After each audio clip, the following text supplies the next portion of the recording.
Have you ever walked away from a conversation and replayed it over and over in your mind, wondering what they meant, what they really thought of you? If you said the wrong thing, or worse, if there's something wrong with you, you're not alone. Most of us have taken things personally at some point. A comment, a look, a silence, a shift in energy. And here's the truth. Not everything is about you. In fact, most things aren't. But when you're sensitive, self-aware, or deeply emotional, it can feel impossible to separate other people's behavior from your own sense of worth. So in this video, we're going to talk about how to stop taking things personally, not by becoming cold or detached, but by becoming clear and self-grounded. Let's start here. You don't take things personally because you're weak. You take them personally because, deep down, you care. You care what people think. You care about how you show up. You care about being liked, respected, seen, understood. That's not a flaw. That's human. But where it becomes painful is when your identity becomes entangled with how others treat you. You may think, if they're cold, I must have done something wrong. If they didn't text back, I must not matter. If they chose someone else, I must not be enough. But here's the truth. Other people's behavior is a reflection of them, not you. Their tone, their mood, their inconsistency, their avoidance. That's not your responsibility to fix. It's their own story unfolding. And most of the time, it has nothing to do with you. Psychologically speaking, taking things personally often stems from something called egocentric bias. It's our mind's default mode to view the world through the lens of ourselves. So when someone behaves in a way that feels off, our brain automatically tries to interpret it in terms of us. Was it something I said? Do they not like me anymore? What did I do wrong? But here's what's so important to understand. When someone pulls away, reacts coldly, or makes a passive-aggressive comment, it's not always because of something you triggered. It could be their own stress, their upbringing, their trauma, their fear, their mood, their story. You are not the center of someone else's emotional landscape. And when you start seeing that clearly, you stop blaming yourself for every shift in energy. You stop internalizing every unspoken emotion. You stop over-personalizing neutral behavior. Here's something no one tells you when you're growing. Not everyone sees you accurately. Not everyone can. Some people will only see you through the lens of their wounds, their projections, their past experiences.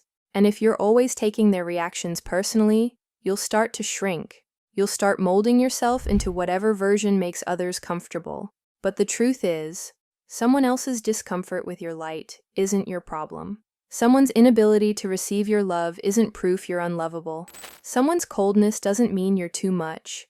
It might mean you're a mirror they weren't ready to face. You were not put here to be easily understood by everyone.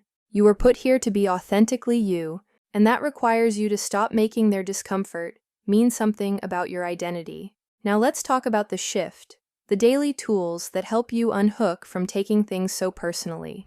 Here are a few practices that truly change everything. 1.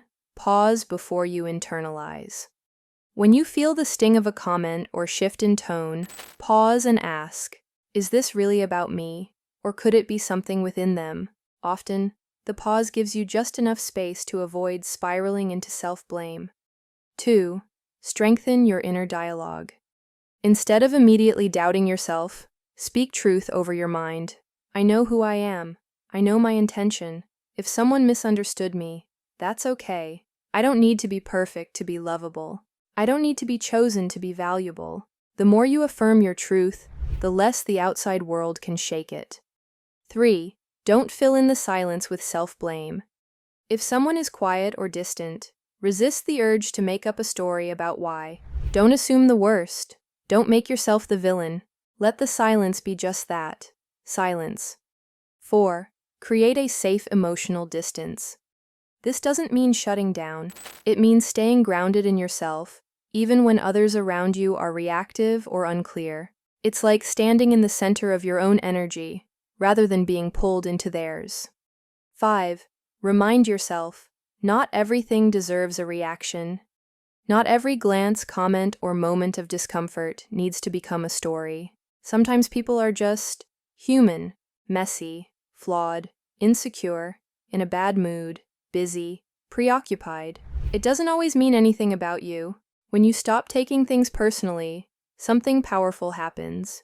You become free, free from overthinking every interaction, free from constantly trying to please, free from shrinking to avoid misunderstanding.